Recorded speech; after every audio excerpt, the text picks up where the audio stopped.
पत्र के लिए धन्यवाद कार्यक्रम के सभी श्रोताओं को अरुण पांडे का नमस्कार। और सना सलीम जी हमारे साथ हैं, हर बार मैं यही कहता हूं और इसलिए कहता हूं कि ये साथ यूं ही बना रहे, श्रोताओं की कामना यही हम ये उम्मीद रखते हैं। तो सना जी आपको भी नमस्कार हमारी ओर से। अरुण जी आपको नमस्कार और कार्यक्रम सुनने वाले सभी श्रोताओं को सना का नमस्कार। और जो थोड़े से शब्द हमने कुछ कहे ना, वो इस उम्मीद में कि आप कुछ कहेंगी, क्योंकि इंशाल्लाह और नवंबर का महीना आ गया अरुण जी, लेकिन ठंड उस हिसाब की पड़ नहीं रही है। हाँ, ये तो है। इसके लिए हम लोग को बहुत सतर्कता रखनी है और खासतौर से बहुत सारे इलाकों में अब देखिए धुंध और जो धूल की एक चादर सी जम जाती है, क्योंकि तापमान में ऊपर से थोड़ा सा बदलाव का समय आता है, तो पराली वगैरह भी लोग जलाते हैं। पर्यावरण के प्रति हम सब में सतर्कता बहुत जरूरी है कि हम लोग इस बात का ख्याल रखें कि हरियाली बनी रहे, ताकि ये जो मौसम है वो जिस तरह से हम लोग बचपन से देखते सुनते और अनुभव करते आ रहे हैं वो कायम रहे, वरना पर्यावरण में बहुत सारी तब्दीलियां हो रही हैं, उनका सेहत पर और वातावरण पर असर पड़ता है। बिल्कुल। तो अब मेल जो है वो पढ़ने का सिलसिला शुरू करें, क्योंकि मेल आने का जो पर्यावरण है वो बिल्कुल सही है और श्रोताओं की हम लोग इस बात के लिए तारीफ करते हैं। हालांकि एक दो श्रोता अभी भी हैं जो हमें मेल नहीं भेज रहे हैं, तो उनका हम लोगों ने पहले कार्यक्रम में जिक्र भी किया था, तो उम्मीद करें कि वो भी श्रोता अपने मेल भेजने का जो क्रम है वो शुरू करेंगे फिर से और जारी रखेंगे। तो पहला मेल जो है जो हमें मिला है आज, वो है नीरज कुमार मंडल का, ग्राम सुरनिया, जिला गोड्डा, झारखंड से। जी, ये लिखते हैं कि मैं आकाशवाणी वाराणसी के सारे कार्यक्रम बड़े चाव से सुनता हूँ और जब कार्यक्रम में अपना नाम शामिल हो जाए तो मन गदगद हो जाता है।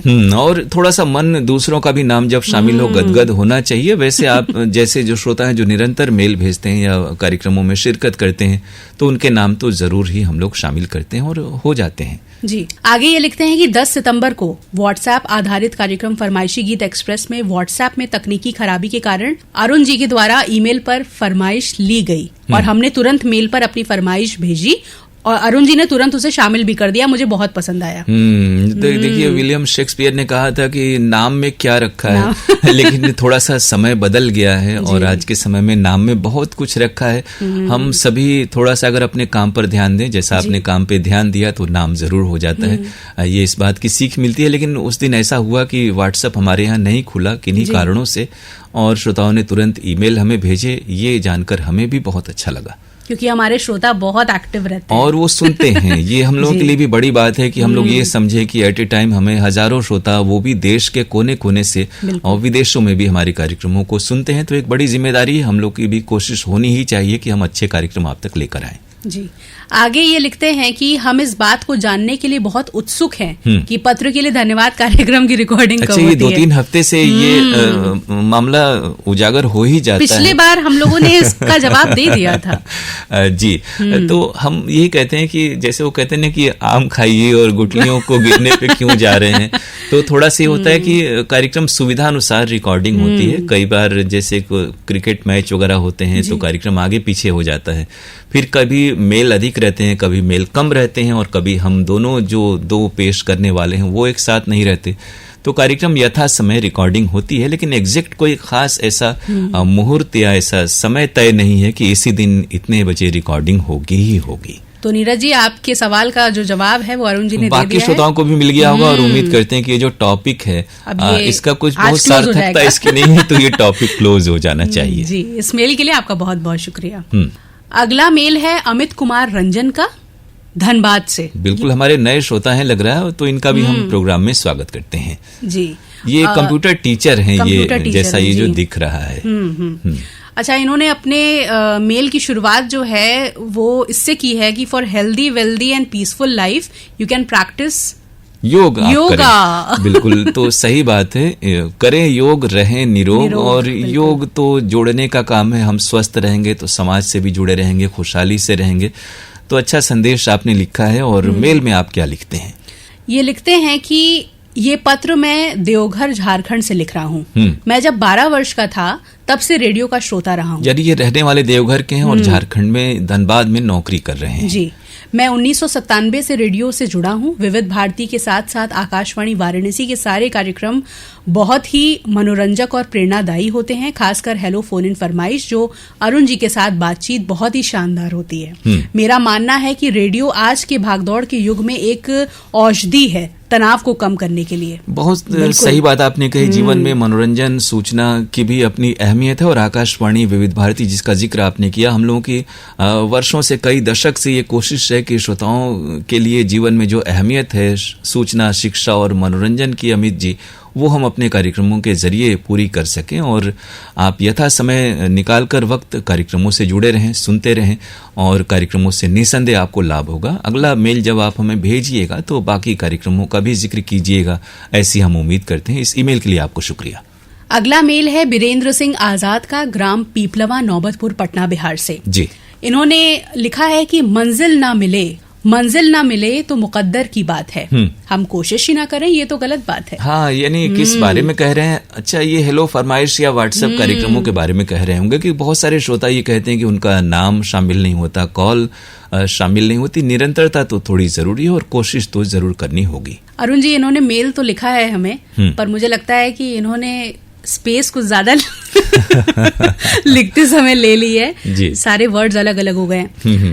सबसे अधिक अच्छा, ये आजकल जो एक वो जो सुझाव आते हैं ना टाइपिंग करते समय कंप्यूटर या मोबाइल पर, तो उससे कई बार थोड़ा सा सेलेक्ट कुछ और हो जाता है या स्पेस देते ही जो लिखना चाहते हैं हम वो नहीं लिखा जाता। ये चीज थोड़ी सी अच्छी हो जाएगी जब हम एक बार पूरा मेल हो जाए तो एक बार उसको हम पढ़ लें, तो जो इस तरह की त्रुटियां होंगी वो दूर हो जाएंगी और मेल सहूलियत से हम तक पहुंचेगा, तो अच्छी तरह से आपका मेल शामिल भी होगा। जी, देखिए, इतनी पॉजिटिव लाइन लिखने के बाद अब इन्होंने अपनी मेल की शुरुआत शिकायत से की है। जी जी, कि मुझे सबसे अधिक शिकायत हेलो फोन इन फरमाइश प्रोग्राम में सुनने को मिलती है कि मेरा फोन नहीं लगता। ऐसे लोगों, अच्छा, इन्होंने शिकायत नहीं लिखी है उन लोगों के लिए लिखा है, ऐसे लोगों के लिए ही मेरा ये संदेश है। 16 अक्टूबर को एक छोटी सी कहानी सुनी, आवाज ही पहचान है। तो ये अच्छा कहानी इन्होंने अच्छा गुड मॉर्निंग बनारस में सुनी, क्योंकि कहानियां आजकल वहां चल रही हैं या कहीं और सुनी? क्या लिखते हैं आगे तब पता चलेगा। गुड मॉर्निंग बनारस इस प्रोग्राम में विशेषकर ऐतिहासिक, ज्ञानवर्धक बातें और अधिक से अधिक नई नई जानकारियों का समावेश करें तो बेहतर होगा। मतलब गुड मॉर्निंग बनारस के लिए की है।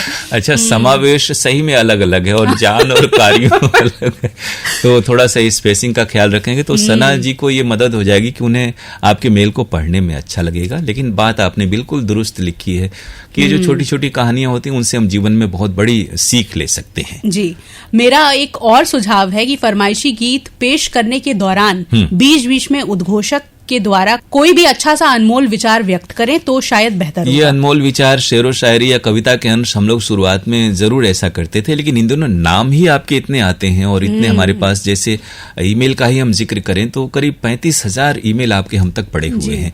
तो हमारी ये कोशिश, और व्हाट्सएप तो आप समझते ही हैं कि निरंतर कई 100 की संख्या में हमारे पास व्हाट्सएप आपके तुरंत आ जाते हैं हर गाने के लिए।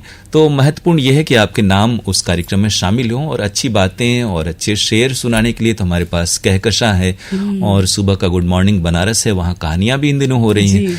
तो इन कार्यक्रमों में तो आप ये बातें सुन ही पाते हैं। वो कार्यक्रम अगर कभी फरमाइशें कम हुई, आमतौर पे ऐसा नहीं होगा, तो वहां भी ये चर्चा की जा सकती है, लेकिन फिलहाल तो नाम इतने ज्यादा है हमारे पास कि वो शामिल हो जाए, हम लोग की कोशिश यही रहती है। इस मेल के लिए आपका बहुत बहुत शुक्रिया और आपके अगले मेल का हमें इंतजार रहेगा। स्पेस जो है वो कम लीजिएगा इस बार वीरेंद्र जी। बिल्कुल, उसको थोड़ा सा, जब भी हमारे और भी श्रोता जब मेल हमें लिखते हैं या नाम भी किसी भी कार्यक्रम में कुछ आप लिख कर भेजते हैं तो एक बार जरूर खुद से पढ़ लिया करें, तो जो छोटी मोटी त्रुटियां होंगी वो दूर हो जाएंगी। और कई श्रोता जो शिकायत करते हैं कि नाम दुरुस्त नहीं पढ़ा गया या जगह का नाम, तो कई दफे ये भी होता है, कुछ दफे गलतियां हो सकती हैं, लेकिन कुछ दफे ये भी होता है कि श्रोताओं की ओर से सही लिखा ही नहीं आता है हम तक। अगला मेल है हमारे नियमित श्रोता दिलशाद हुसैन, फातिमा सोगरा, मुबारकपुर ऊंची तकिया, आजमगढ़ से। जी, ये लिखते हैं कि दिनांक 13 अक्टूबर को कार्यक्रम आज इतवार है के अंतर्गत प्रसारित नाटिका हो जाने दो शादी सुनी, हास्य व्यंग से भरपूर थी, मजा आ गया।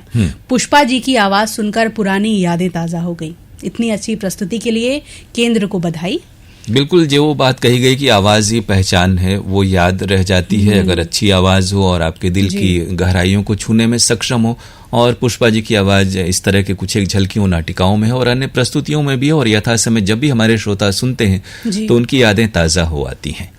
नाटी इमली से भरत मिलाप का सीधा प्रसारण सुना, यही हमारी सभ्यता, इतिहास, भूगोल और कल्चर है। दिनांक 10 अक्टूबर को कार्यक्रम गुड मॉर्निंग बनारस के अंतर्गत आशुतोष जी द्वारा प्रस्तुत सुना। अत्यंत रोचक, ज्ञानवर्धक और शिक्षाप्रद लगा। इतनी लाजवाब प्रस्तुति दिलशाद जी, थोड़ी सी वो बात आपके लिए भी लागू होती है। सना जी का पढ़ने का अंदाज आपने समझ ही लिया होगा। जहां तक आपने भरत मिलाप का जिक्र किया, आकाशवाणी की निरंतर ये कोशिश होती है कि जो भी इस तरह की परंपराएं हैं समाज में और हमारे जो पारंपरिक प्रसारण चले आ रहे हैं वो यूं ही जारी रहें और हमारे श्रोता भी देश की सभ्यता, संस्कृति और इस तरह के आयोजनों से जुड़े रहें, अद्यतन रहें और ये चीजें आने वाली पीढ़ियों तक चलती रहें, पहुंचें। ये हमारा प्रयास आपको सार्थक और अच्छा लगा। आपकी बधाई तमाम जो कमेंटेटर्स थे और पूरी टीम थी उन तक पहुंच रही है। जी, आगे ये लिखते हैं कि 13 अक्टूबर को कार्यक्रम एक ही फिल्म से मैं पूजा सिंह द्वारा प्रस्तुत सुना। पूजा सिंह जब भी आती हैं नई फिल्म लेकर आती हैं, हमारी पसंद का भी ख्याल करें। हाँ, हमें नई फिल्म तो हर बार लेकर आना होता है, लेकिन वो फिल्म नई नहीं हो, यानी पुराने दौर की फिल्में आपको पसंद है। ये तो हम लोग जानते हैं कि आप पुराने गाने सुनना पसंद करते हैं, लेकिन कभी कभी चूंकि और भी हमारे श्रोता आयु वर्ग के हैं और भी पसंद रखने वाले हैं, तो सभी का ख्याल रखते हुए कभी कभी आपको कार्यक्रमों में नए गाने या फिर कलाकारों में नए कलाकार और नई फिल्में शामिल होती हैं, तो उन्हें भी उसी अंदाज से कभी कभी सुन लिया करिए, टेस्ट में चेंज के लिहाज से ही सही। और आगे ये लिखते भी हैं कि नए गीतों में लय ताल कुछ नहीं, शोर ज्यादा होता है। आप 60 ये तो वही बात है, पसंद अपनी अपनी, ख्याल अपना अपना। किसी को एक बारगी इस तरह से खारिज नहीं करना चाहिए, हम भी यही कहते हैं, क्योंकि हर दौर में नए नए टैलेंट आते हैं और पुरानी चीजें भी अपनी जगह महत्व रखती हैं, रहती हैं। और अधिकतर हमारे यहाँ से जो गानों का प्रसारण होता है वो स्वर्णिम दौर 60, 70, 50, 80 के दशक के ही गाने रहते हैं और आप उसे पसंद भी करते हैं। लेकिन नए दौर में भी गाने बन रहे हैं और कुछ अच्छे कलाकार हैं, अच्छी धुनें भी बनती हैं, तो कभी कभी उन्हें भी हम सबको कार्यक्रमों में शामिल करना पड़ता है और सभी की पसंद का ख्याल रखते हुए। जी, इन्होंने ये लिखा भी है कि 60 और 70 के दशक के हजारों गीत हैं जो भारतीय सिनेमा का स्वर्णिम काल था। छांटिए मनपसंद गीत और वैसा ही संगीत जिस पर हर कोई थिरकना चाहेगा। बिल्कुल। एक बात और कहेंगे कि बहुत सारे हमारी जो नई पीढ़ी के लोग आते हैं, जब आप 97-98 की बात करते हैं तो बहुत से लोग हैं जो उस दौर में हमारे जो अभी साथी हैं वो उस दौर में थे ही नहीं, तो बाद की पीढ़ी है, उनके लिए तो आप जानिए कि वो जो दिल, आशिकी और रिफ्यूजी इस तरह की जो फिल्में थी वही उनके लिए पुराने फिल्मों में वो लोग उसको शामिल करते हैं। और पुरानी फिल्में हम लोगों के लिए वो हैं जो, जैसा आप समझते हैं कि आराधना, कटी पतंग, CID, मधुमती जैसे गाने। तो पीढ़ी बदलते रहती है, नए पुराने। हम लोगों के भी समय में कुंदन लाल सहगल और इस तरह के जोहराबाई अंबाले वाली बहुत सारे ऐसे रेयर कलाकार थे, राजकुमारी थी जिनके नूर जहां के गाने बहुत मकबूल, मुकेश तो हैं ही जिनके गाने आप आज तक सुनते हैं।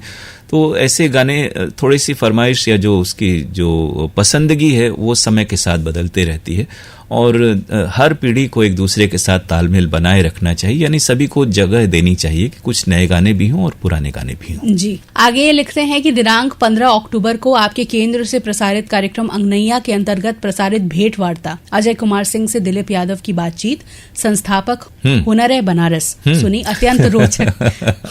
अत्यंत रोचक और ज्ञानवर्धक लगी। जी, अजय कुमार सिंह जी ग्रामीण महिलाओं के लिए, उनमें हुनर में इजाफे के लिए बहुत सारे कार्यक्रम कौशल विकास के आयोजन करते हैं और उनका एक प्रशिक्षण केंद्र भी कई जगहों पर चलता है और हजारों की तादाद में महिलाएं उनसे जुड़ी हैं और ये उपयोगी बातचीत सामाजिक बदलाव में बहुत सार्थक होगी और ये बातें आपको पसंद आई। आपकी बधाई दिलीप यादव और अजय सिंह जी तक पहुंच रही है। दिनांक 16 अक्टूबर को आपके केंद्र से प्रसारित कार्यक्रम स्वास्थ्य चर्चा के अंतर्गत त्वचा संबंधित रोग और आयुर्वेदिक उपचार सुने। इतनी अच्छी भेंटवार्ता के लिए आकाशवाणी वाराणसी को बधाई। दिनांक 16 अक्टूबर को कार्यक्रम गुड मॉर्निंग बनारस आशुतोष जी द्वारा प्रस्तुत सुना। शरद पूर्णिमा राम पूजन पांडे। अच्छा, शरद पूर्णिमा पर राम पूजन पांडे ने जानकारी दी होगी गुड मॉर्निंग बनारस में। और देश दुनिया बनारस का हालचाल जानने को मिला। इतनी लाजवाब प्रस्तुति के लिए आकाशवाणी वाराणसी को बधाई। यानी सना जी कहानी नहीं हुई इसमें। तो कहानी ये हुई कि आशुतोष जी की प्रस्तुति आपको पसंद आई, आपकी बधाई उन तक पहुंच रही है। कार्यक्रम यूं ही सुनते रहें और आप तो हमारे बहुत ही रेगुलर श्रोता हैं, तो ये जो निरंतरता है ये आप बनाए रखेंगे, ऐसी उम्मीद करते हैं। जी, अगला जो मेल है वो हमें मिला है रिंग रोड नर्मदा नगर मध्य प्रदेश से। भेजने वाले हैं सूरज वर्मा, नीरज, शिवम, धीरज, चिंता वर्मा, ऋषभ, कनक और भावना वर्मा।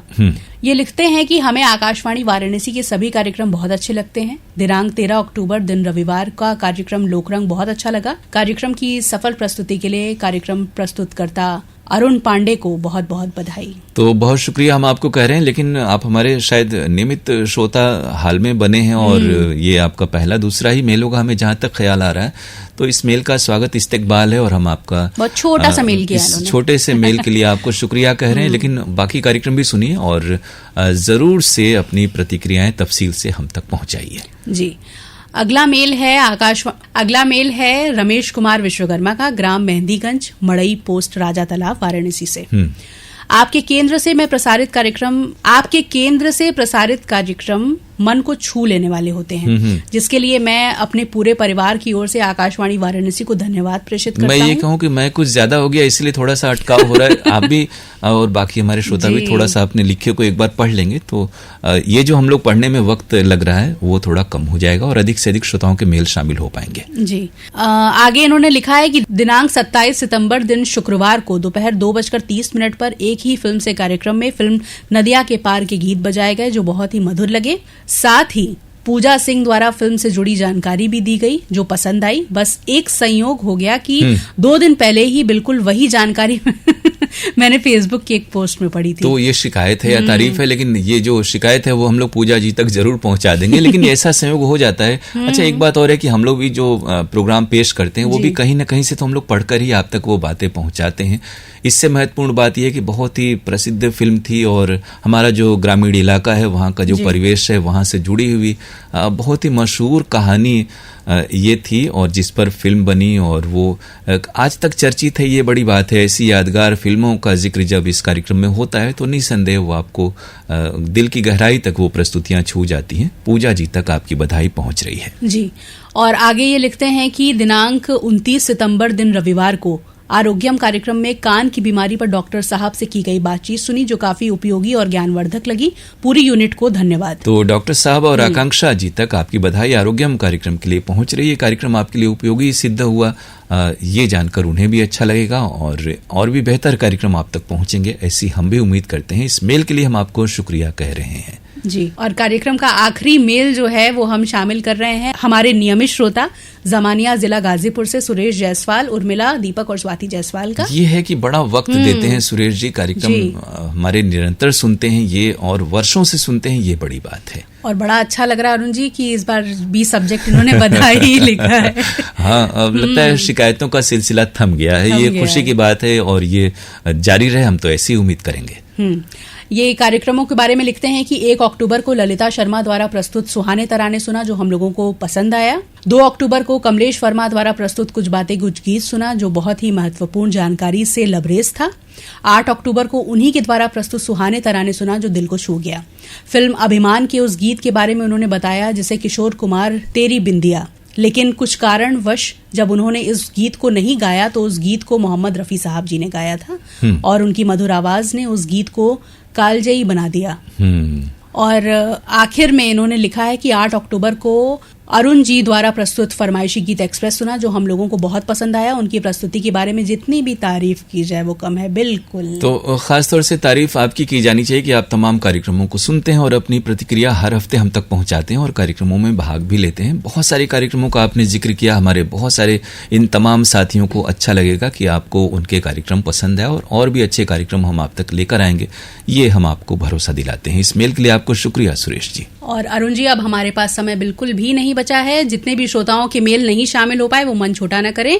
अगले हफ्ते जो है हम उन सभी श्रोताओं के मेल शामिल करेंगे और ऐसे ही अपने मेल करते रहिए। हमारी ईमेल आईडी है pkldairvaranasi@gmail.com pkldairvaranasi@gmail.com पर आपकी प्रतिक्रियाओं का हमें इंतजार रहेगा। अगले हफ्ते आपसे फिर मुलाकात होगी। तब तक के लिए अरुण पांडे और सना सलीम को दीजिए इजाजत। नमस्कार।